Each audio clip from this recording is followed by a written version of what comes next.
এখানে রাষ্ট্রপতি প্রধানমন্ত্রী থেকে উপদেষ্টা সবাই বাংলাদেশে চিকিৎসা করতে হবে এবং সেই ব্যবস্থা এই দেশের জনগণ চায়। একটা এমআরআই মেশিনের দাম 10 কোটি টাকা হলে সেটা 18 কোটি টাকায় কিনে 1 বছর পরে নষ্ট হয়ে যায়। সে এমআরআই খরচ পড়ে একটা 18 থেকে 20,000 টাকা। আমরা জিরো টলারেন্স পলিসি অ্যাডপ্ট করব। সরকারের 90 দিনে স্বাস্থ্য খাতের মধ্যে যে ভিজিবল পরিবর্তনটি আনবেন, ওনারা আমাদেরকে কমিটমেন্ট দিয়েছেন যে স্বাস্থ্য মন্ত্রণালয় দৃশ্যমান পরিবর্তন আনবেন এবং স্বাস্থ্য খাতকে জনমুখী করবেন এবং সেই 90 দিনের কাউন্টডাউন আজকে থেকেই এখন থেকে। ঠিক আছে।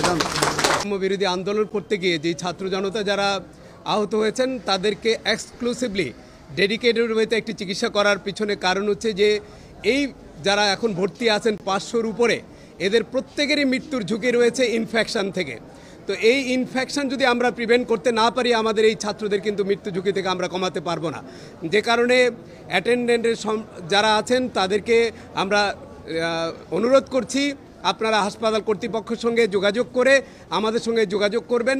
আপনারা যেটি ওনারা বললেন, প্রত্যেক পরিচালক, প্রত্যেক স্বাস্থ্য ব্যবস্থাপককে আমরা বলেছি, আপনাদের যদি সার্ভিসে কোনো গ্যাপ থাকে, আপনাদের যদি দুর্বলতা থাকে, আপনাদের ট্রলিম্যান যদি টাকা নেয়, আপনাদের পরীক্ষা নিরীক্ষা করতে যদি তারা নিগ্রহের শিকার হয়, ব্লাড ব্যাংকে যদি নিগ্রহের শিকার হয়, তাহলে ছাত্র জনতা কিন্তু আপনাদের উপরে কোনোভাবে ছেড়ে দিবে না। সুতরাং আপনারা আপনাদের অবস্থান থেকে প্রত্যেক পরিচালক স্ব অবস্থানে তার দায়িত্ব যথাযথভাবে পালন করেন। চিকিৎসকরা যার যার যথাযথ দায়িত্ব পালন করবেন এবং প্রত্যেকটি হাসপাতালে একটি অভিযোগ বাক্স খোলা হয়েছে, যেটি লাল একটি অভিযোগ বাক্স থাকবে। যে কেউ যে কোনো হাসপাতালে, সেটি সরকারি হোক বেসরকারি হোক, প্রতারিত হলে পরে সেই অভিযোগ বক্সে অভিযোগ দান করবেন এবং 24/7 হেল্প ডেস্ক থাকবে। এই স্বাস্থ্য ব্যবস্থা ওভারনাইট পরিবর্তন করা সম্ভব না, কিন্তু আমরা যেটি চিন্তা করছি, স্টেটের অনেক বড় দায়িত্ব, যেটি আজকে বলা হচ্ছে বেসরকারি খাতে সরকারি খাতে কেন মানুষের চিকিৎসা ব্যয় বাড়বে, আউট অফ পকেট এক্সপেন্ডিচার এত বেশি হবে কেন? এটা হচ্ছে স্টেটের রেসপন্সিবিলিটি। স্টেটকে দায়িত্ব নিতে হবে সার্বজনীন স্বাস্থ্য এবং চিকিৎসার জন্যে। কোনো মানুষেরই নিজের পকেট থেকে স্বাস্থ্য ব্যবস্থা দেওয়ার কথা না, এটি তার মৌলিক দায়িত্ব।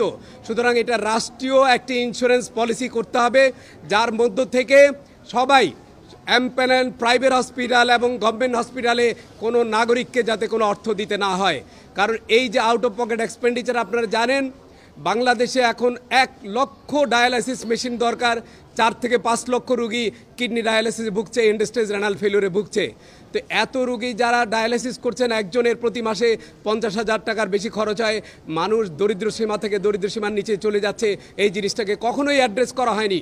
সুতরাং এটি রাষ্ট্রের দায়িত্ব প্রত্যেকটি নাগরিকের চিকিৎসা নিশ্চিত করা এবং এই চিকিৎসা ব্যয় বহন করতে গিয়ে যাতে তারা দারিদ্র সীমা এবং তারা সম্বল সহায় সব কিছু হারাচ্ছে। এখানে প্রাইমারি, সেকেন্ডারি, টার্সিয়ারি কেয়ার সর্ব অবস্থায় স্বাস্থ্যের অনেক বড় ধরনের রিফর্ম করতে হবে। প্রিভেন্টিভ এবং প্রমোটিভ সার্ভিস চালু করতে হবে, কারণ একটা মানুষ গ্রাম থেকে চিকিৎসার জন্য ঢাকায় আসার প্রয়োজন নেই। উপজেলার যে স্বাস্থ্য কেন্দ্রগুলি আছে সেগুলোকে স্বয়ংসম্পূর্ণ করতে হবে। সব জায়গায় চিকিৎসকদের উপস্থিতি, চিকিৎসা ব্যবস্থাকে শক্তিশালী করতে হবে। মেডিকেল এডুকেশনকে জনমুখী করে রিফর্ম করতে হবে। আমরা যেই সাহস আজকে পাচ্ছি, ছাত্র জনতার যেই আত্মত্যাগের মধ্যে দিয়ে আজকে আমাদের কাজ করবার একটি সুবর্ণ সুযোগ হয়েছে। এই সুযোগটি যদি অবারিত থাকে, বাংলাদেশের স্বাস্থ্য ব্যবস্থা পরিবর্তন শুধু সময়ের দাবি। আমরা বিশ্বাস করি এখানে একটি বৈষম্যমূলক স্বাস্থ্য ব্যবস্থা তৈরি হবে। যার অর্থ আছে সে চিকিৎসা পাবে, যার অর্থ নাই সে চিকিৎসা পাবে না। এই ধরনের বৈষম্য এখানে চলতে পারে না। যাদের অর্থবিত্ত আছে তাদের হাঁচি কাশি লাগলে আপনারা সিঙ্গাপুরে চিকিৎসা করেন, আমরা সেই স্বাস্থ্য ব্যবস্থা দেখতে চাই না। এখানে রাষ্ট্রপতি প্রধানমন্ত্রী থেকে উপদেষ্টা সবাই বাংলাদেশে চিকিৎসা করতে হবে এবং সেই ব্যবস্থা এই দেশের জনগণ চায়। আমি বিশ্বাস করি আজকে যারা আছেন তাদের এই আন্দোলন এবং তাদের যে আত্মত্যাগ, অনেকেই মৃত্যুবরণ করেছেন, তাদেরকে আমরা ফিরিয়ে আনতে পারবো না। অনেকে বিভিন্ন হাসপাতালে অসুস্থ আছেন, তাদের প্রতি প্রকৃত শ্রদ্ধা জ্ঞাপন করা হবে যদি বৈষম্যমূলক একটি স্বাস্থ্য ব্যবস্থা করা হয়, অথবা আমাদের যেটি ওনারা বললেন বৈষম্যহীন স্বাস্থ্য ব্যবস্থা করতে না পারলে যতজন আত্মত্যাগ করেছেন তাদের আত্মত্যাগের কাছে কিন্তু আমরা ঋণী থেকে যাব। এবং আমি সার্জিল সাহেব এবং আমাদের হাসনাত যেটা বললেন তার সঙ্গে সম্পূর্ণ একমত। এই যে আজকে একটি আপনারা নতুন ভবিষ্যৎ দেখার চিন্তা করছেন, এটিকে নস্যাৎ করার জন্য কোনো হাসপাতালে যাতে কোনো অব্যবস্থা না থাকে, আমরা প্রত্যেকটি হাসপাতালে যাব। আজকে ঢাকার প্রায় সবগুলি সরকারি হাসপাতালে গিয়েছি, কালকে আমরা বেসরকারি হাসপাতালে যাব। এরপর ঢাকার বাইরে যত হাসপাতাল আছে চিটাগং, রাজশাহী, সিলেট, ময়মনসিংহ সমস্ত বিভাগীয় হাসপাতালে আমরা একে একে যাব। এবং আমি এটিও পরিষ্কার করে দিই, আমাদের যদি কোনো health manager, director, doctor, nurses অথবা কর্মচারী আপনারা যদি দায়িত্ব পালন না করেন, মধ্যস্বত্বভোগীর কাছে আপনারা শরণাপন্ন হন, কোনো সরকারি হাসপাতালে যদি বাইরের থেকে কোনো পরীক্ষা নিরীক্ষা করা হয় অথবা কোনো রুগীকে বাইরের থেকে মেডিসিন কিনতে দেওয়া হয়, ছাত্র জনতা আপনাদেরকে ছাড়বে না। সুতরাং এই হুঁশিয়ারি অত্যন্ত স্পষ্টভাবে দিয়ে যাচ্ছি, আমরা জিরো টলারেন্স পলিসি অ্যাডপ্ট করব। এই রকম অনিয়ম করার জন্য আপনারা নিগৃহীত হলে সেই দায়িত্ব আপনাদেরই নিতে হবে। সুতরাং দায়িত্বহীন ভাষায় বলতে চাই, স্বাস্থ্যের পরিবর্তন আসন্ন, আপনারা সবাই যদি আমাদের সঙ্গে থাকেন, এই পরিবর্তন শুধুমাত্র অল্প সময়ের বিষয়। যেটি আপনি বলেছেন খুবই রিলেভেন্ট প্রশ্ন, কারণ যখন আপনি একটা মুক্ত এনভায়রনমেন্টে কাজ করেন, যখন আপনার উপরে কোনো কিছু চাপিয়ে দেওয়া হয় না, আপনার মতামতকে প্রাধান্য দেওয়া যায়, তখনই কেবল পরিবর্তন সম্ভব। গত 4 বছর ধরে আমরা বলেছি ন্যাশনাল হেলথ ইন্স্যুরেন্স করতে হবে, গত 4 বছর ধরে বলেছি আমরা ন্যাশনাল হেলথ অথরিটি করতে হবে, স্বাস্থ্য ইন্ডিপেন্ডেন্ট কমিশন করতে হবে, স্ট্র্যাটেজিক পারচেজ করতে হবে, যন্ত্রপাতি না কিনে সার্ভিস কিনতে হবে।